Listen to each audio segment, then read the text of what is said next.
നമ്മൾ കോട്ടയത്തേക്ക് പോവുകയാണ്. അവിടെ നിന്നും സനോജ് സുരേന്ദ്രൻ തയ്യാറായിട്ടുണ്ട്. സനോജ് മാത്രമാണ് ഇപ്പോൾ ഈ നമ്മുടെ പ്രതിനിധികളിൽ കുട ചൂടി നിൽക്കുന്നത്. അതായത് കോട്ടയത്ത് ഇപ്പോൾ മഴ പെയ്യുന്നുണ്ട് എന്നർത്ഥം. Sanoj, good morning. അവിടെ കൺട്രോൾ റൂമുകളൊക്കെയും സജീവമായി കഴിഞ്ഞിരിക്കുന്നു കോട്ടയം ജില്ലയിൽ എന്നതാണ് ഇപ്പോൾ സനോജ് നൽകുന്ന വിവരം അനുസരിച്ച് മനസ്സിലാക്കുന്നത്. ചില കുടുംബങ്ങളെ മാറ്റി പാർപ്പിച്ചിട്ടുണ്ട്. അത് ഏതൊക്കെ മേഖലകളിലാണ്? Kavya, good morning.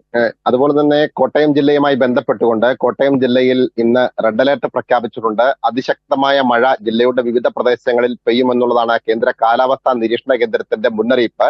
ഇത് കണക്കിലെടുത്തുകൊണ്ട് കോട്ടയം ജില്ലയുടെ വിവിധ പ്രദേശങ്ങളിലെ താലൂക്കുകളിൽ, പ്രത്യേകിച്ച് കോട്ടയം, മീനച്ചിൽ, വൈക്കം, ചങ്ങനാശ്ശേരി, കാഞ്ഞിരപ്പള്ളി ഉൾപ്പെടെയുള്ള താലൂക്കുകളിൽ 24 മണിക്കൂറും പ്രവർത്തിക്കുന്ന കൺട്രോൾ റൂം തുറന്നിട്ടുണ്ട്. ജില്ല കേന്ദ്രീകരിച്ചുകൊണ്ട് ജില്ലാ കൺട്രോൾ റൂമും തുറന്നിട്ടുണ്ട്.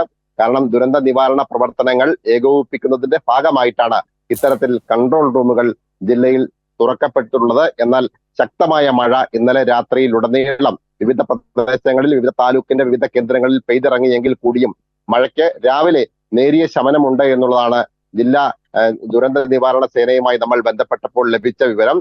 രാത്രിയിലുടനീളം അതിശക്തമായ മഴ പലയിടങ്ങളിലും പെയ്തുവെങ്കിലും കാര്യമായ അനിഷ്ട സംഭവങ്ങളൊന്നും ഒരിടത്തും റിപ്പോർട്ട് ചെയ്യപ്പെട്ടിട്ടില്ല എന്നുള്ള ആശ്വാസകരമായ വാർത്തയാണ് ജില്ലയിൽ നിന്നും നമുക്ക് നൽകാൻ കഴിയുന്നത്.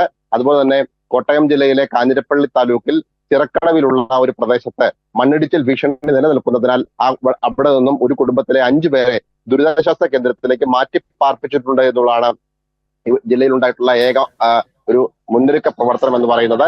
ഒപ്പം തന്നെ ജില്ലയിൽ മലയോര മേഖലയിൽ അതിശക്തമായ മഴ പെയ്യുമ്പോൾ അതിന്റെ ദുരന്തം അനുഭവിക്കുന്നത് പടിഞ്ഞാറൻ മേഖലയിലെ താഴ്ന്ന പ്രദേശങ്ങളാണ്. എന്നാൽ കഴിഞ്ഞ ദിവസങ്ങളിൽ കനത്ത ചൂട് മൂലം പടിഞ്ഞാറൻ മേഖലയിൽ വരണ്ട അവസ്ഥയായിരുന്നു. അതുകൊണ്ട് തന്നെ ഈ മലയോര മേഖലയിൽ പെയ്ത അതിശക്തമായ മഴയെ തുടർന്നുള്ള വെള്ളം പടിഞ്ഞാറൻ മേഖലയിലേക്ക് ഒഴുകി ചെല്ലുമ്പോൾ മാത്രമാണ് അവിടെ വെള്ളപ്പൊക്കത്തിന്റെ ദുരിതങ്ങൾ നേരിടുക. അങ്ങനെയുള്ള ഒരു പ്രശ്നങ്ങൾ നിലവിൽ ഇപ്പോൾ പടിഞ്ഞാറൻ മേഖലയിൽ ഒരിടത്തും റിപ്പോർട്ട് ചെയ്യപ്പെട്ടില്ല.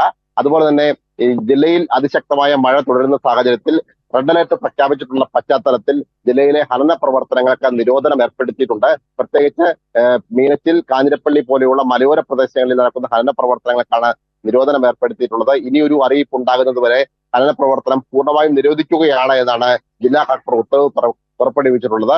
മീനച്ചിൽ, കാഞ്ഞിരപ്പള്ളി താലൂക്കുകളിൽ ശക്തമായ മഴ പെയ്തതിന്റെ അടിസ്ഥാനത്തിൽ മീനച്ചിലാറ്റിലും മണിമലയാറ്റിലും കാര്യമായ രീതിയിൽ ചെറിയ തോതിൽ വെള്ളം ഉയർന്നിട്ടുണ്ട് എങ്കിലും മറ്റ് അനിഷ്ട സംഭവങ്ങൾ ഒന്നും തന്നെ ഒരിടത്തും റിപ്പോർട്ട് ചെയ്യപ്പെട്ടിട്ടില്ല എന്നുള്ള ആശ്വാസകരമായ വാർത്തയാണ് നമുക്ക് നൽകാൻ കഴിയുന്നത്. ഇപ്പോൾ നേരിയ തോതിലുള്ള ചാറ്റൽ മഴ വിവിധ പ്രദേശങ്ങളിൽ ഉണ്ട് എങ്കിൽ കൂടിയും മഴയ്ക്ക് നേരിയ ശമനം ഉണ്ടായിട്ടുണ്ട് എന്നുള്ളതാണ് കോട്ടയം ജില്ലയിൽ നിന്നും നമുക്ക് നൽകാൻ കഴിയുന്ന ഏറ്റവും പുതിയ വിവരം. കാവ്യ.